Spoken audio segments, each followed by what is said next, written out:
प्रभुपाद जी के पिता का नाम था घोर मोहन डे,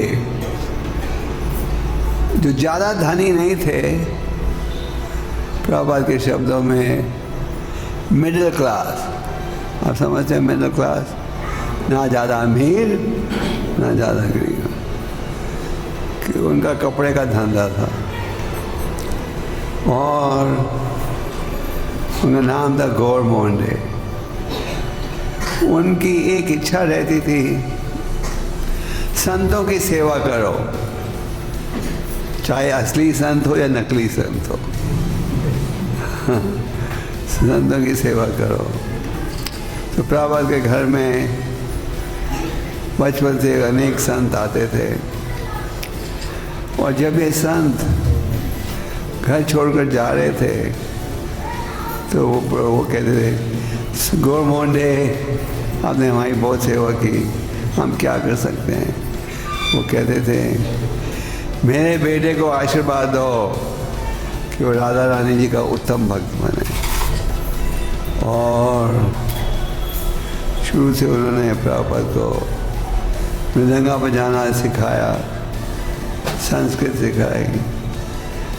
तो 1922 में प्रभुपाद जी के एक मित्र थे जिनका नाम था मलिक। उस समय भारत गुलाम देश था, अंग्रेजों का गुलाम, और महात्मा गांधी जी ने बड़ी योजना की थी, क्विट इंडिया, इंडिया छोड़कर जाओ। प्रभुपाद उसमें बड़े एक्टिव थे, स्टूडेंट के लीडर के रूप में। तो उन्हें प्रभुपाद जी के एक मित्र ने कहा, यहाँ एक बहुत खास संत है, मैं चाहता हूँ तुम उससे मिलो। ये कलकत्ता की बात है। प्रभुपाद ने कहा, मैं तो कई संतों को मिल चुका हूँ, मैं किसी से भी ज़्यादा प्रभावित नहीं, मैं नहीं मिलना चाहता।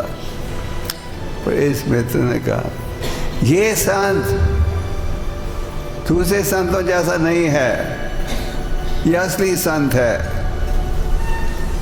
तो प्रभुपाद जी को ले गए और जब भक्ति सिद्धांत जी, आप सबने भक्ति सिद्धांत जी का नाम सुना है? सबने सुना है? हमारे परम गुरु है, स्पिरिचुअल ग्रैंडफादर, प्रभुपाद जी के गुरु। उनका जन्म हुआ था आपके जगन्नाथपुरी में। तो जब तो भक्ति सिद्धांत जी ने देखा प्रभुपाद को, उसमें प्रभुपाद की आयु थी कोई 20-22 साल। उन्होंने पहचान लिया, ये है वो युवक, यंग मैन, जो कि चैतन्य महाप्रभु जी की भविष्यवाणी को सफल बना सकेगा। तो उन्होंने कहा कि तुम पढ़े लिखे युवक हो, अच्छी अंग्रेजी जानते हो, जाओ पश्चिम देशों में चैतन्य महाप्रभु के संदेश को लेकर। प्रभुपाद जी के मन में यह भाव था और बहुत अधिक परिश्रम के पश्चात 1965 में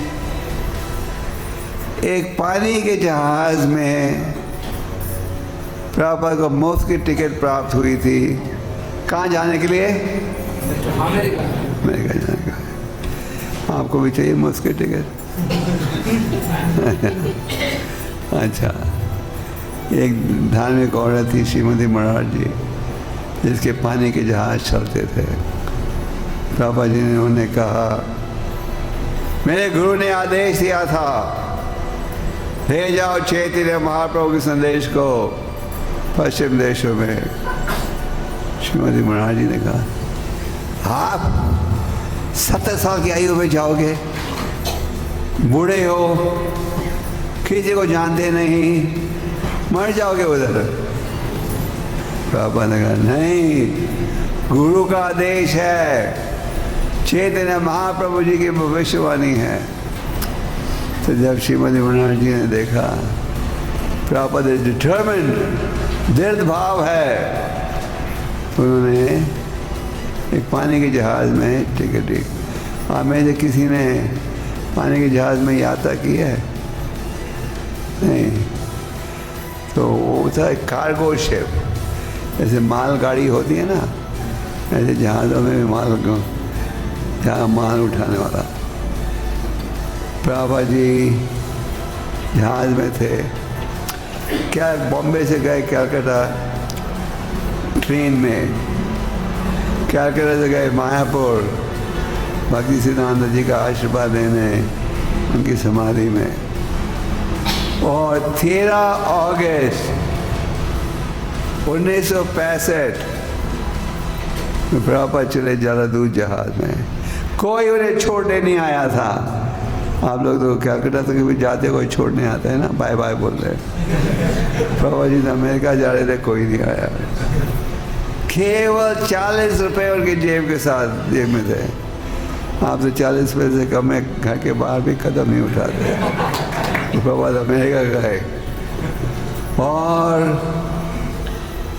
13 दिन के बाद उनको 2 हार्ट अटैक आए पानी के जहाज में। भारी हार्ट अटैक नहीं, हल्का।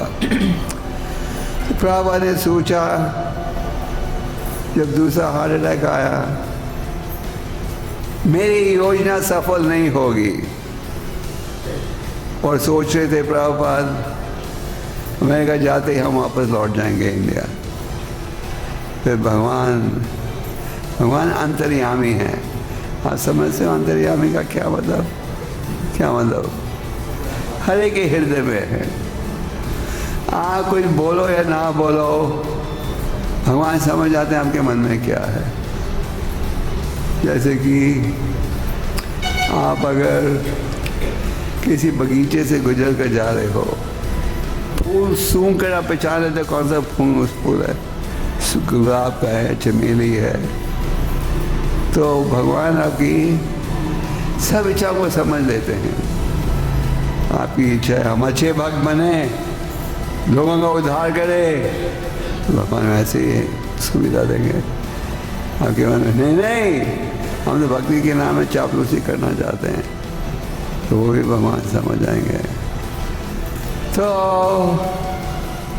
अगले दिन पापा को एक सपना आया। वो सपने में भगवान पटवार थे एक जहाज में, बोट, नाव, और प्रभुपाद जी वो नाव में बैठे थे और देवता भी बैठे थे। भगवान नाव को चला रहे थे। भगवान ने कहा, घबराओ मत, तुम्हारी योजना सफल होगी। जब प्रभुपाद जी पैदा हुए थे, उनके पिता ने उनकी जन्मपत्री बनवाई थी। आप जन्मपत्री समझते हो? हाँ, हॉरोस्कोप। तो जिस व्यक्ति ने जन्मपत्री बनाई, उसने कहा 70 साल के बाद ये व्यक्ति एक ऐसा घर बनाएगा जिसमें सारे विश्व के लोग रह सकेंगे। आप समझे? देखो, एक घर में 4 आदमी रहते हैं तो झगड़ा शुरू हो जाता है। सच बात है। बच्चे जब छोटे होते हैं तो माता पिता बोले वो कहते हैं, जब उनको हवा लग जाती है 10 साल के बाद, फिर वो करते हैं क्या? जब 20 साल के हो जाए फिर तो बहुत कम। जब शादी हो जाए उसके बाद तो पत्नी कहती है, तुम तुम्हारे पिता के घर में हम क्यों रहें, चलो बाहर चले रहे, लेकिन है कि नहीं? इतने झगड़े हो जाते हैं। ये झगड़ेलू युग है। पर प्रभुपाद ने घर बनाया जिसमें सब रह सकते हैं। उसका मतलब क्या? अंग्रेज रह सकता है, अमेरिकन रह सकता है, रशिया का रह सकता है, उड़िया के भक्त रह सकते हैं, बंगाल के भक्त रह सकते हैं, सब एक ही छत के अंदर। ये कोई छोटा काम है? ये तो बहुत बड़ा काम है, घर बनाना। ये तो उड़िया लोगों को अच्छा नहीं लगता किसी और के साथ रहने का, मंदिर में सब रहते हैं। तो प्रभुपाद 70 साल के आयु के बाद, और जिस जहाज में प्रभुपाद जी आ रहे थे, उस जहाज के कैप्टन का नाम था पांडे।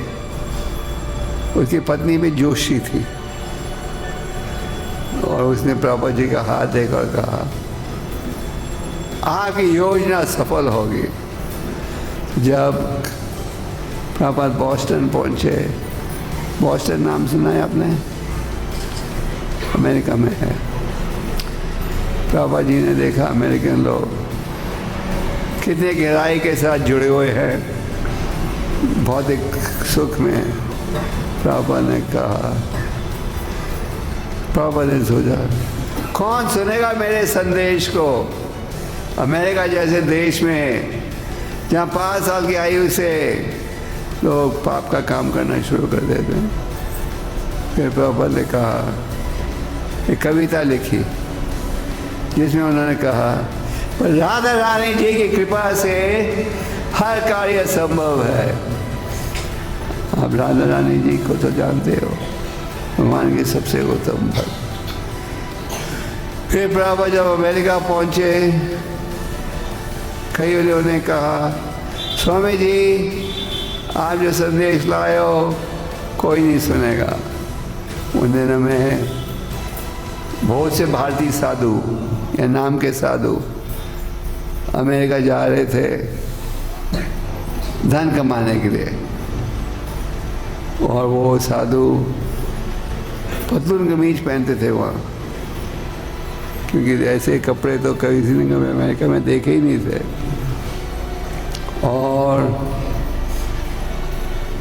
छुरी कांटे से खाते थे अंग्रेजों जैसे। तो एक दिन वो प्रभुपाद जी को मिलने आए, स्वामी जी आप तो नए आए हो अमेरिका में, हम तो पुराने खिलाड़ी हैं, कोई आपके संदेश को नहीं सुनेगा। प्रभुपाद ने कहा, डोंट वरी, हम भगवान का असली संदेश देने आए हैं। और प्रभुपाद जी ने एक न्यूयॉर्क में एक पार्क है जिसका नाम है टॉम्किन स्क्वायर पार्क। वहाँ अगर आप जाओ तो एक बड़ा प्लैक लगा हुआ है कि वो पेड़ है जिसके नीचे भक्तिवेदांत स्वामी प्रभुपाद ने अपना आंदोलन आरंभ किया था। प्रभुपाद जी वहाँ जाके कीर्तन करने लगे, ऐसे ऐसे अमेरिकन लोग आने लगे, ऐसे ऐसे अमेरिका में मंदिर खुले।